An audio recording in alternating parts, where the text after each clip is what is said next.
Que el Señor le bendiga esta nueva oportunidad en que podemos reflexionar acerca de la palabra de Dios. Y en esta oportunidad quiero desarrollar el tema de el texto bíblico y el espíritu del texto bíblico. Para tomar una idea de lo que necesitamos reflexionar, le pido que vayamos al texto en 2 de Timoteo, capítulo 3, versículo 14 y 15. Y la palabra del Señor la leemos en el nombre del Padre, del Hijo y del Espíritu Santo. Pero persiste tú en lo que has aprendido y te persuadiste, sabiendo de quién has aprendido, y que desde la niñez has sabido las sagradas Escrituras, las cuales te pueden hacer sabio para la salvación por la fe que es en Cristo Jesús.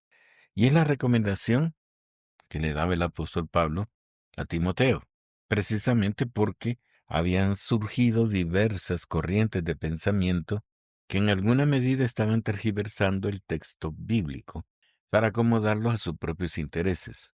Pero la verdad es que el propósito de la Biblia es claro cuando expresa, siempre en 2 Timoteo 3, versículos 16 y 17, que toda la escritura es inspirada por Dios y útil para enseñar, para redarguir, para corregir, para instruir en justicia, a fin de que el hombre de Dios sea perfecto, enteramente preparado para toda buena obra.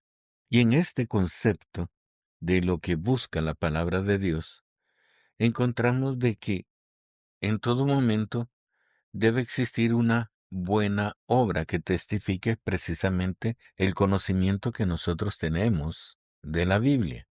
La Biblia no nos enseña a juzgar, sino nos enseña a predicar buenas nuevas, a dar una esperanza de salvación para obtener la vida eterna a través del sacrificio de Cristo Jesús.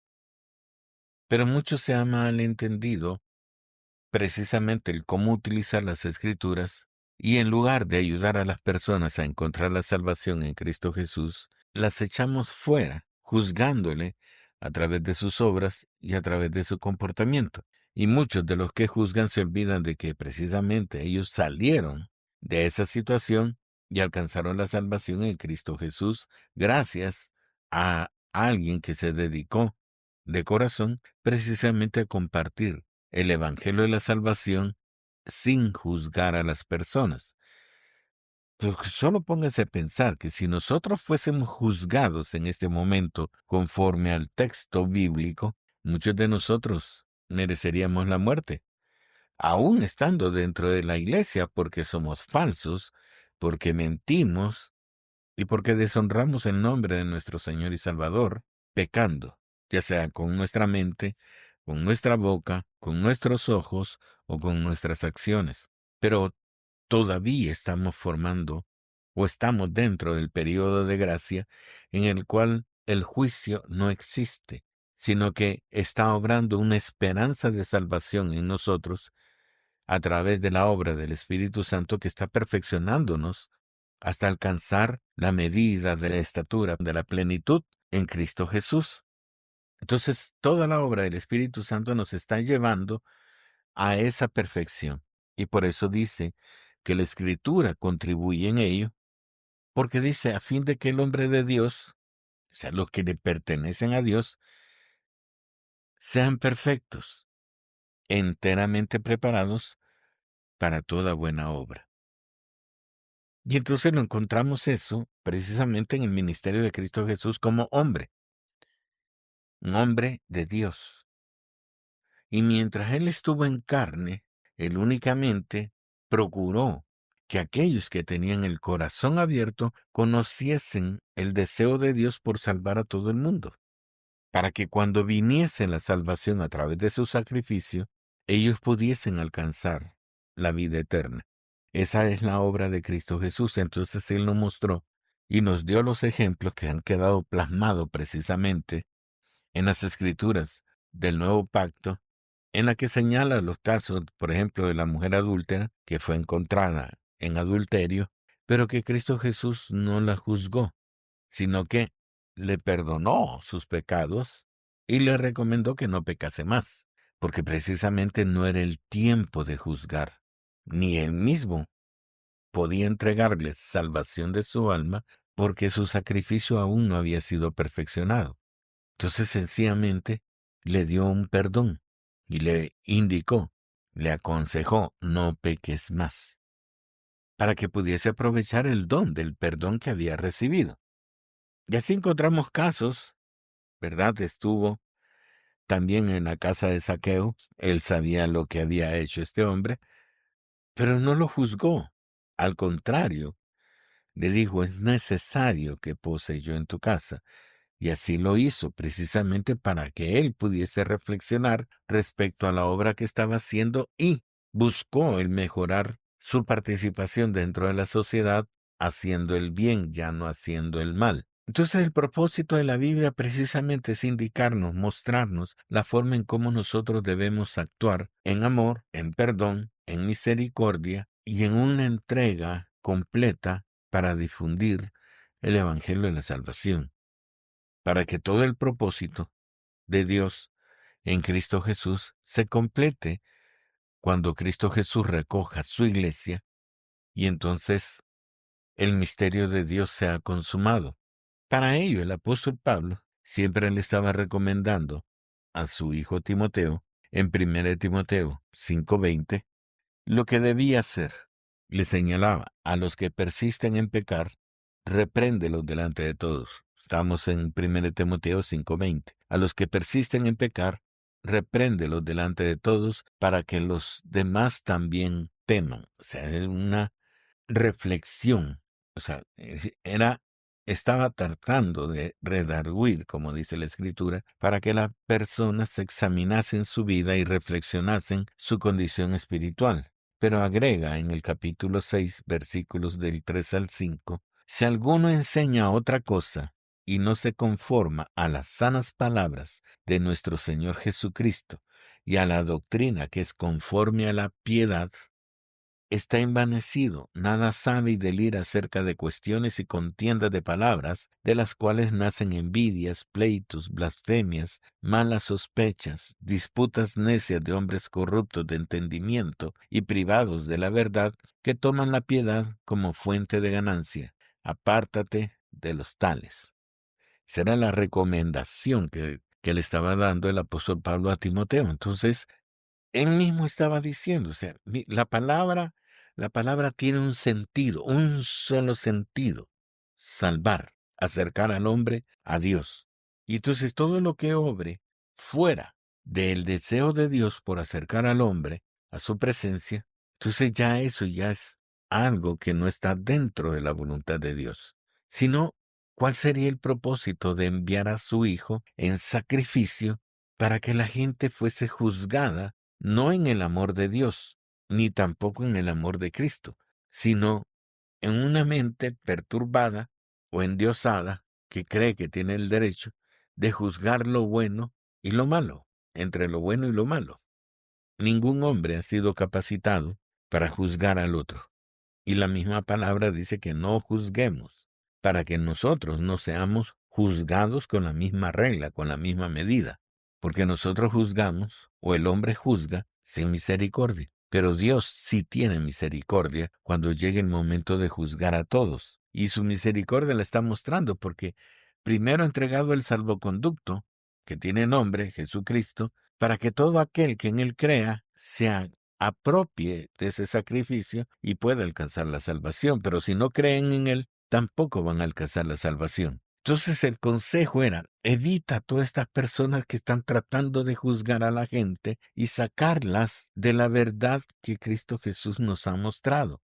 Entonces, para nosotros poder encontrar la verdad, necesitamos escudriñar las Escrituras para conocer el misterio de Cristo Jesús, tanto como hombre en medio del pueblo, como también ya glorificado en el libro de los Hechos, para poder entender cuál realmente es el misterio y el ministerio de la iglesia. La iglesia, hermanos, hoy en día no tiene un concepto propio de lo que debe hacer, no está segura de lo que debe hacer, y por esa razón comete muchos errores. Entonces nosotros necesitamos volver a las Escrituras escudriñarlas con mucho temor y temblor para encontrar la verdad de lo que Dios está demandando para cada obra, porque Dios no nos ha llamado ni a juzgar, ni a disciplinar, ni a sacar, ni a meter a nadie, sino que nos ha llamado para ser entes perfeccionadores, trabajando junto con el Espíritu Santo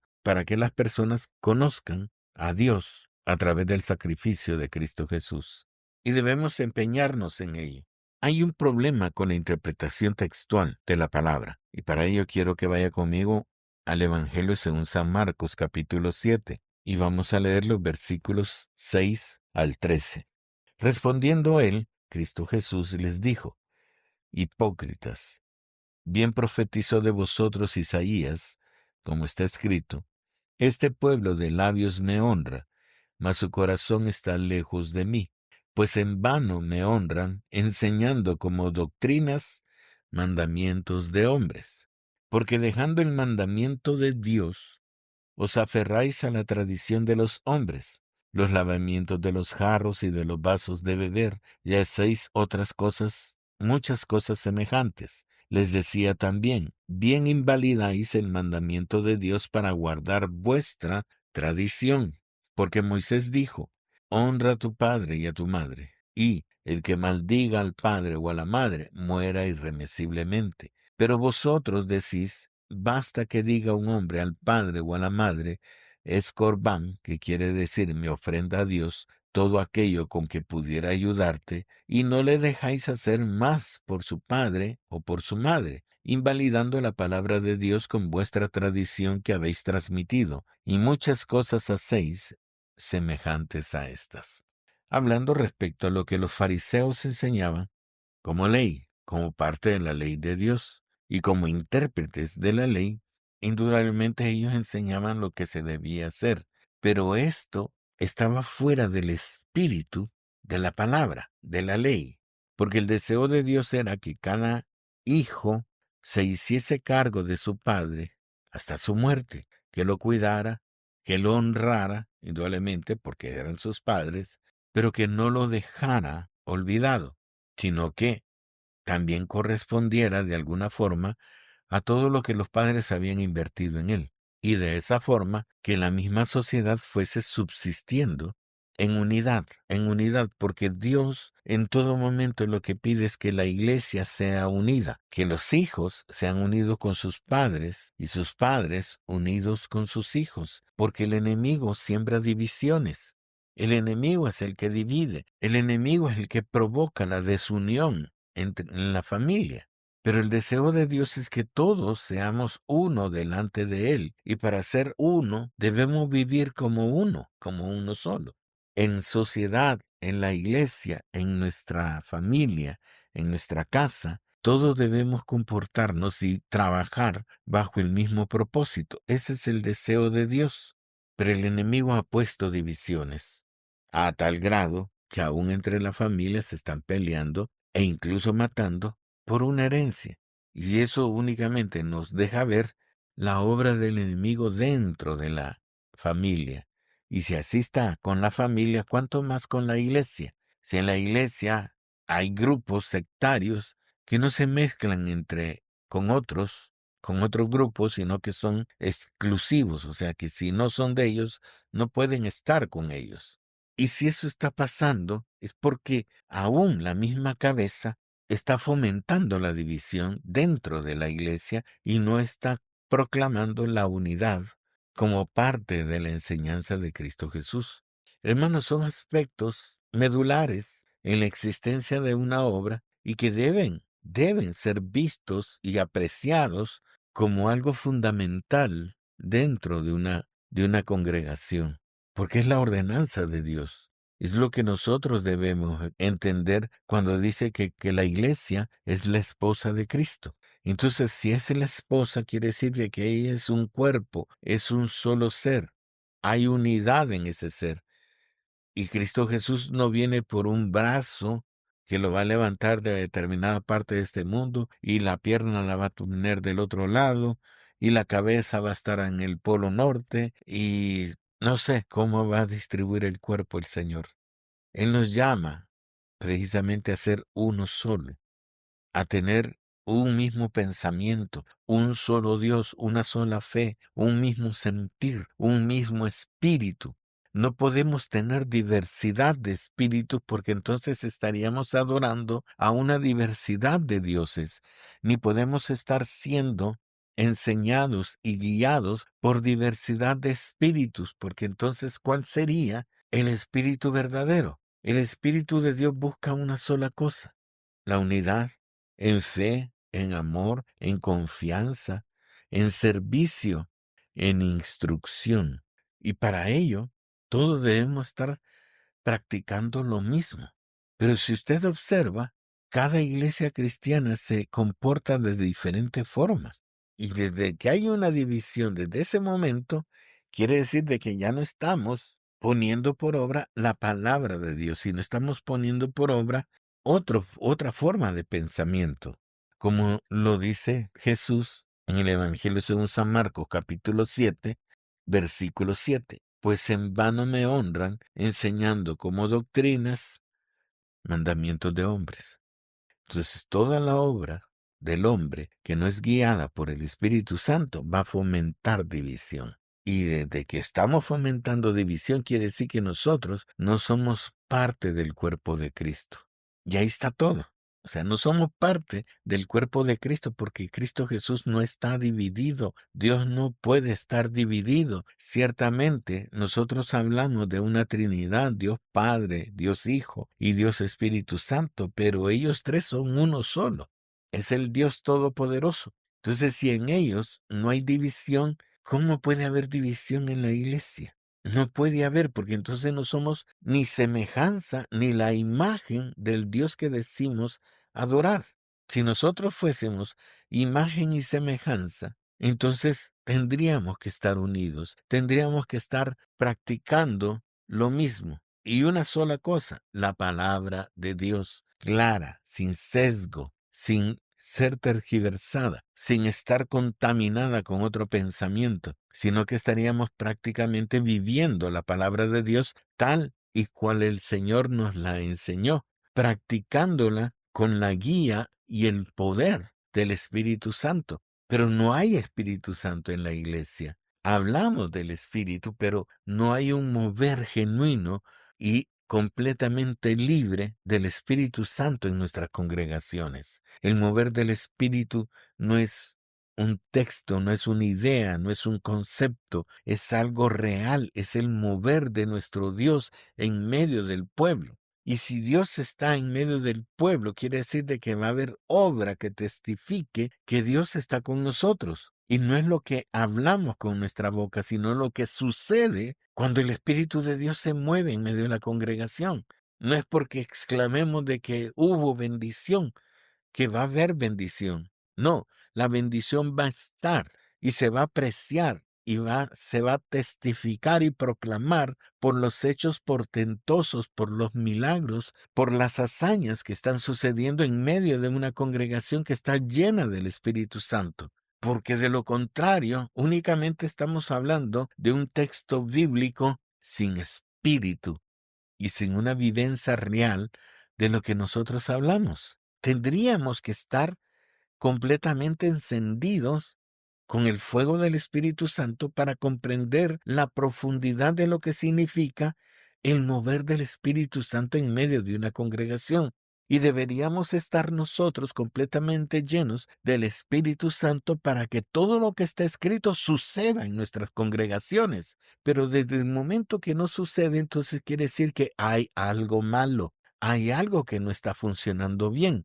Y definitivamente no es ni la palabra ni es el espíritu, porque estas son perfectas, porque vienen de Dios directamente. Pero lo que no viene de Dios directamente somos nosotros, porque nosotros hemos sido injertados nuevamente, porque nos habíamos separado de Dios. Vivíamos completamente alejados de Dios sin conocer a Dios y sin honrar a Dios. Pero a través del sacrificio de Cristo Jesús tenemos la oportunidad de ser incorporados nuevamente al cuerpo de Dios, a la persona de Dios en nuestra vida. Tenemos esa oportunidad, pero debemos aprovecharla al máximo. Recuerde una cosa, hay una diferencia grande entre el texto bíblico como nosotros lo leemos y entre el texto bíblico lleno del Espíritu Santo o el espíritu del texto bíblico. Porque en el texto bíblico está impreso el deseo de Dios, está intrínseco. Pero para encontrarlo necesitamos tener la mente de Dios. Y eso es lo que nos falta, tener la mente de Dios. Isaías, en su capítulo 55, a partir de versículo 6, dice la palabra: Buscad a Jehová mientras pueda ser hallado, llamadle en tanto que está cercano. Deje el impío su camino y el hombre inicuo sus pensamientos, y vuélvase a Jehová, el cual tendrá de él misericordia, y al Dios nuestro, el cual será amplio en perdonar.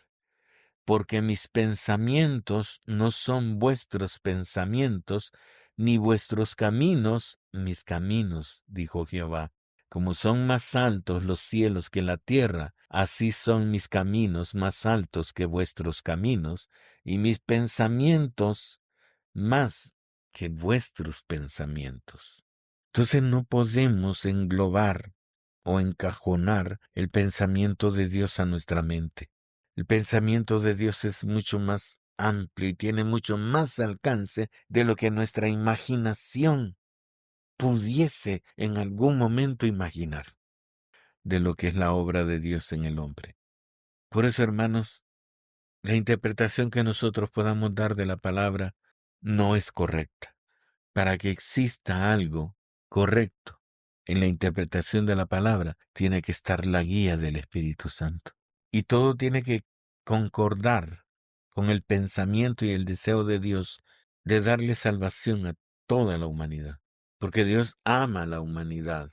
Vendrá el día, sí, vendrá el día en que va a juzgar, pero aún no ha llegado. Tienen que cumplirse otras cosas para que llegue el juicio. Entonces no podemos juzgar, no podemos transgredir el deseo de Dios de salvar a todo mundo. Debemos llamar a la gente, debemos amarla. Siendo pecadores, sí, siendo pecadores los tenemos que amar y enseñarles cuál es la verdad, llevarlos a los pies de Cristo Jesús para que ellos puedan tener un encuentro personal con su Dios y entregarle su vida a Dios, no a ningún hombre. Así que, hermanos, espero que esto sea para su edificación. Mi deseo es que Dios le bendiga abundantemente.